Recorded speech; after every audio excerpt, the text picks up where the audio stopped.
So there are phones that are big, there are phones that are wide, there are phones that have a 21:9 aspect ratio. Yes, cinema display, 4K. I'm talking about the Xperia one from Sony. Let's do some gaming. So the brand new Sony Xperia 1 is finally here. It was announced at MWC. We saw it then, we didn't pay too much attention, but we have it in-house. This is a device that is truly different. It's got a 21:9 aspect ratio for a display. It is wide, it is cinema wide. It's wider than a lot of people's monitors out there. But this is quite unique. So before we get into some of the gameplay elements, let's talk about what Sony brings to the table here. So first off, it's a 4K display, it's HDR ready, supports HDR. You actually have to switch to, of course, that cinema HDR content. You can go into your settings on the display. You can switch between and toggle between the different display settings. Of course, that will also conserve your battery life. That being said, 4K HDR display, lovely looking display. And when you look at it side by side with devices like the Galaxy S10 Plus, the OnePlus 7 Pro, you can see it's slightly taller than the OnePlus 7 Pro and also slimmer than both devices together. So you can see how thin it is. So which brings something quite interesting. It's a little bit difficult to get to the top of the device while you're using it if you were trying to navigate across.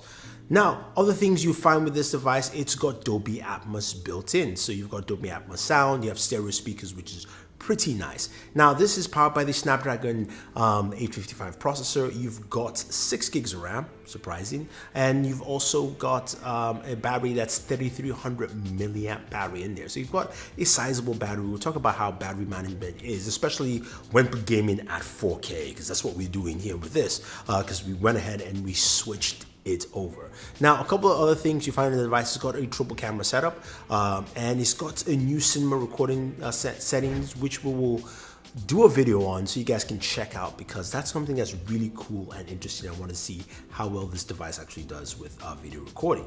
Now, there is no headphone jack at all, but you do have Dolby Atmos, you've got stereo speakers. So we're going to hear all that. We're going to jump into gaming. We're going to play a couple of games. We'll give you our heat temperatures, let you know what we've gotten from this, and we'll be playing a few for you to see here. So let's go ahead and get into some gameplay.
So the first thing you notice is that almost every game automatically went to 21:9 aspect ratio.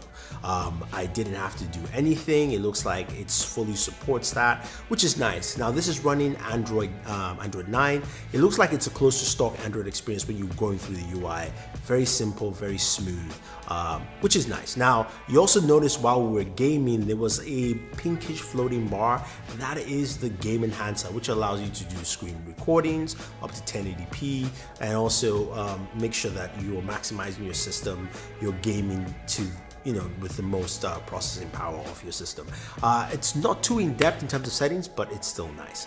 Now, the games themselves, they all ran really well. When we played Fortnite, we played PUBG, we played Asphalt 9, and even all the games like Real Racing 3, those handled well and ran really good. Real Racing 3 was the only game that didn't expand all the way to 21:9. Again, maybe that's because they haven't done an update for the game, but the newer games all came up to 21:9 and it ran well. In terms of temperatures, max temperature I got was about 97, what you're seeing on screen is about 96, but it ran really cool, which is what I liked. I couldn't play Call of Duty Mobile because the beta has ended, but hopefully when that comes out, I'll be able to do that for you guys to see. But I'm liking the performance here. Now, speaking of the battery, 3300. When we started gaming, it was about 88%. By the time we were done gaming for about 2 hours or so, we got about roughly 63%. So that 4K display does drain your battery life if you're gaming in 4K. Just to let you know what you're getting there. So hopefully you get a good idea of what it actually brings to the table. But this is really smooth, it is fast, and I like the overall performance. Also, the speakers are quite loud. You've got that haptic feedback built into it, giving you kind of like a rumble bass feel to the speakers as well. And I think a lot of people will definitely like what Sony has brought to the table. Now, the only downside is this device is pretty pricey. It's available in the UK for about $940. That's how much I actually picked it up for, just so I could give you guys a solid look at what gaming looks like on a device that has a 21:9 aspect ratio for a smartphone. Now, a couple of things to note: it doesn't have wireless charging. It does have fast charging built into USB Type-C, which you have there, and it also has it has a very streamlined feel to it, which is something that I've not seen in the Sony device in a while. So I do like that. But for 21:9 4K gaming on the Xperia 1, it's solid. Now guys, if you have any questions or any comments, let me know. Otherwise, don't forget to like and share this video, favorite this video, subscribe to the channel, smash that subscribe button, hit the notification bell, and always enjoy your entertainment. And yeah, we're heading to E3, so stay tuned for lots of cool content from there.